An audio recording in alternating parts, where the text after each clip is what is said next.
Good day, everyone. This is Mr. Sawyer speaking. I know it's been a while. It's been a while. Nevertheless, we are going to try as best as possible to continue with our syllabus. You would remember that before we went on break, we were talking about the Caribs, which is one of those groups of Amerindians. So we would have already spoken about the Mayans, and we were spoken about the Arawaks, and so we would have been on the Caribs. And so I'm going to review all of what we would have done with the Caribs and move on to a few extra information. And so, yes, just like with the Mayans and the Caribs, with the Mayans and the Arawaks, sorry, we want to know where the Caribs lived. Where did they live? Remember, we said that the Mayans occupied places such as Mexico, Guatemala, Honduras.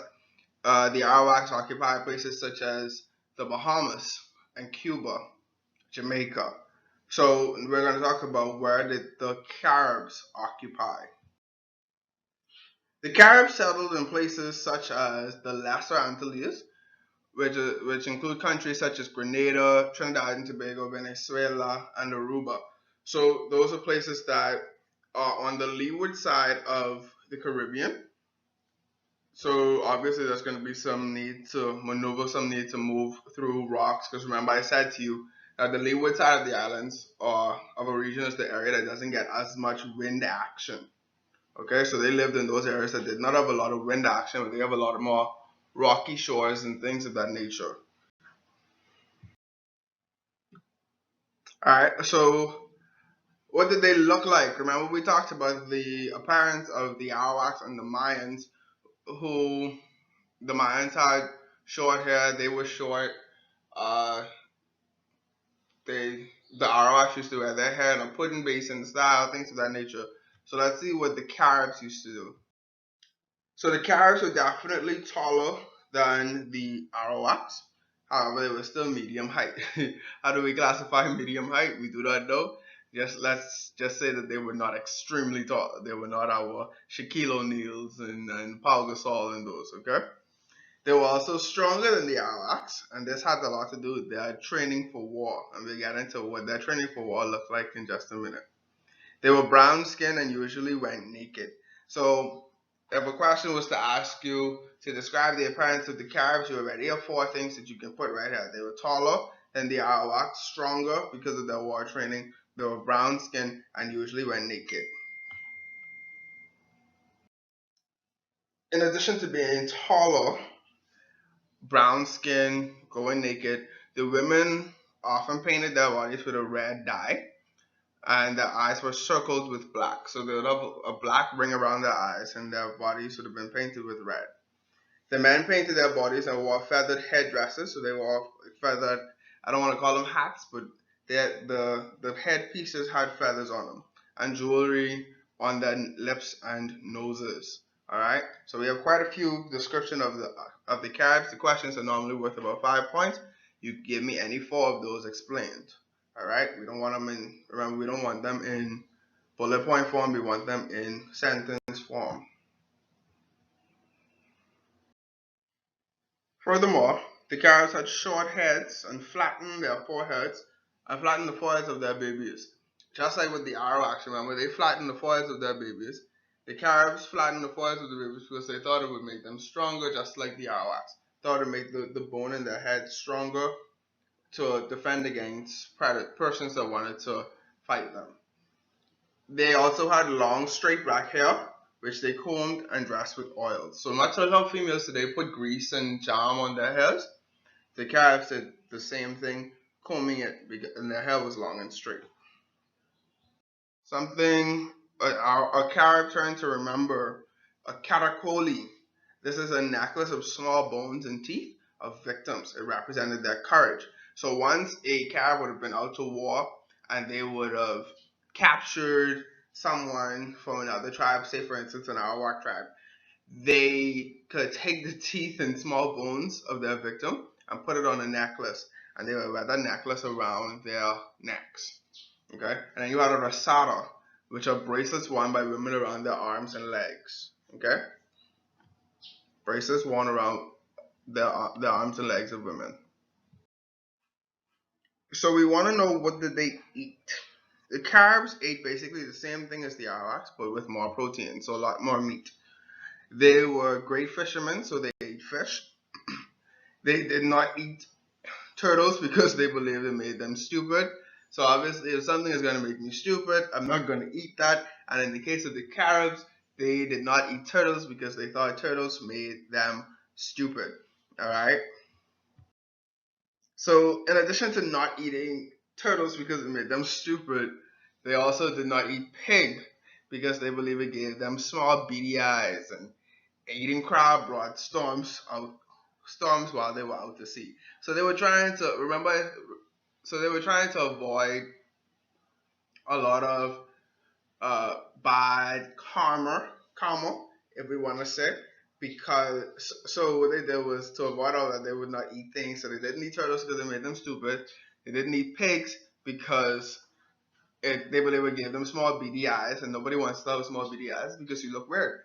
And they did not eat crab because they thought crab would bring storms while they were out to sea, and nobody needs storms while you're out to sea. They seasoned their food with pepper, but did not use salt. So they did not use salt to season their meat, which is kind of weird because that's all we use now. They made uku, which is an alcoholic drink with cassava, which drank and when drank got very so which they drank and got very drunk on festivals and holidays. So it's similar, I guess you can say it's kind of similar to what Bahamians term moonshine. So it's something that they make. We also say moonshine. It's something that we make, um, and they added cassava and other things in it. They would drink it on holidays and festivals and get very drunk. How was the Carib system organized? So the thing to remember about the Caribs, which is different from both the Mayans and the Arawaks, is that the Caribs had two set-aside governments. So they had two governments. One was the peacetime government. The peacetime government, the leader was the Tibetuli Hoth. The Tibetuli Hoth, and he made the laws. He was also in charge of fishing and growing crops. So the person in charge of peacetime government was called the Tibetuli Hoth. He was in charge of fishing and growing crops, and he made the laws. So the question asked you what was the role of the Tibetuli Hoth? These are the answers that you would be able to put. Next is the wartime government. So before I even get started, you can think of why the Caribs might have needed a wartime government. Obviously, they're putting more emphasis on the wartime on war. So in order to do that, they are going to set aside an entire government for that. So in the event that they are persons that wanted, such as the Europeans that wanted to come into their territories, their wartime government was who was responsible for this. So the wartime government was the most important of the two governments. The commander in chief was called the Ubuntu. So in the peacetime government was the Tibetuli Hoth, and the wartime government is the Ubuntu. He planned the raids, chose the captains, and he distributed prizes. Prizes means whenever they went to war and they captured whomever. If you captured whomever, you would get a prize for it, much like it'd be teeth, or you get a person to be your wife or things of that nature. Then they normally went to war and committed raids with the Arawaks. So this is the basic structure of the Caribs wartime government. You had the Ubuntu, who was the leader of the wartime government in order to get this position. So this position was not hereditary. Remember, in the Arawak system, the leader's position, the cacique, his position was hereditary, meaning it was passed down from generation to generation, father to son, or it was in the family. And as was the case with the Mayans, but with the Carib system, the Ubuntu had to have killed the cacique, so he had to show his power in war. Because remember, the wartime government is the most important government. Under him was the Tibetuli Hoth, who was the leader in peacetime government in charge of fishing and crops. All right, and then we have the Boyas. The Boyas is the priest. Boyas is the priest. Then you have the warriors and the hunters, and you have the regular Caribs. All right, so this is the basic structure of the Carib system. So if a question is to ask you to describe the Carib society, you can give me these uh, characteristics and their roles. So the Ubuntu is the leader in wartime government. Position is not hereditary. Typically Hawk, leader in peacetime government. The boy as the priest. They did the sacrifices. Warriors and hunters defended the territory. Regular Caribs did the work. All right. So again, we said that the wartime government is the most important government for the Caribs. And so, in order to be a warrior, you had to undergo some kind of training. And this training was very intense. Much like in order to defend the country, the Bahamas, our beloved Bahama land, you have, and to be a defense force officer or a police officer, you have to undergo some period of training. Well, in the Carib system, their training began at the age of 4. So at the age of 4, Carib boys were taken from their mothers to enter training. They no longer live with their mothers. They did not have their mothers love to baby them.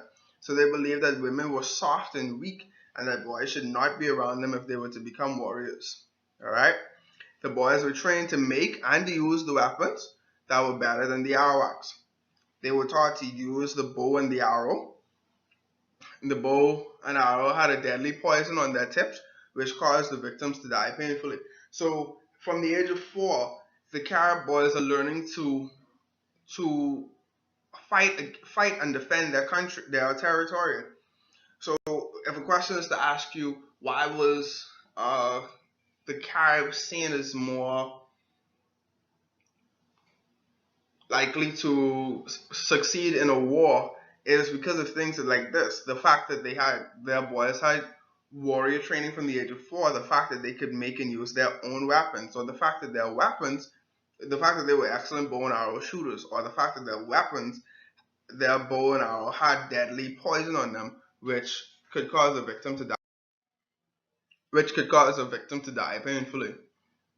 Again, at the age of 14, the boys went through an initiation test to become warriors. During the test, they would be scratched with a guti claws, and had salt rubbed in their wounds. If they flinched, they failed the test. So imagine getting cut and somebody's pouring salt into your flesh. You were likely to cry. I know you were likely to cry. All right, and if you even flinched, you would have failed the test. You would not become a warrior. Another part of the test was to shoot a bird off the top of a tree with a bow and arrow. So that kind of solidified that they are very good bow and arrow shooters. Carib warriors were also excellent swimmers and boaters, so they had to know how to operate a canoe. Remember, I said where they lived in the leeward side of the island, so there's a lot of rocky shores. So, in order to um, move through those islands, move through those rocks, they had to be able to move to properly operate a canoe in order to not get shipwrecked or things of that nature. So again, Carib raids were carried out in canoes. So they went out to sea. They were excellent seamen and navigators. They knew the islands very well, and this gave them an advantage in times of war, as I would have just stated. Their canoes were also very effective. They were larger than that of the Arawaks, and the canoes could hold up to 50 men and weapons. So obviously, if you can hold up to 50 men and weapons, you can carry a lot more out to sea to commit the raids, which means you can get a lot more done. You can raid a lot more territories. Caribs were also thought to be cannibals. People thought that they used to eat humans. They ate meat. They ate their own, which caused many to fear them. Okay, so a lot of people feared Caribs because they thought that they would be eaten. And the last thing we want to do today is their religion. So with the Arawaks, their head god was the Zemi. The Mayans believed in gods of nature, gods of sun and earth, and things of that nature. Very similarly, the Caribs were also polytheistic, and this is a term that we already know. Polytheistic means that they believed in many gods. So they believed in worshiping nature. They also believed in an evil spirit known as the Maboya. So if the Maboya was not placed in their homes, harm could come to them and their families. That's what they believed. Much like how Christians today believe that you have to have some sort of cross or some replica of Jesus up hoisted in your house, and it kind of brings protection to your house. So that's what they believe. The priest, as you would have already mentioned, was known as the boyaz. Their job was to heal the sick with herbs and cast spells to keep the Maboya away. The sacrifices, apologies, their services had sacrifices. So their services having sacrifices, and just like the Arawaks, the tobacco played a great role. All right.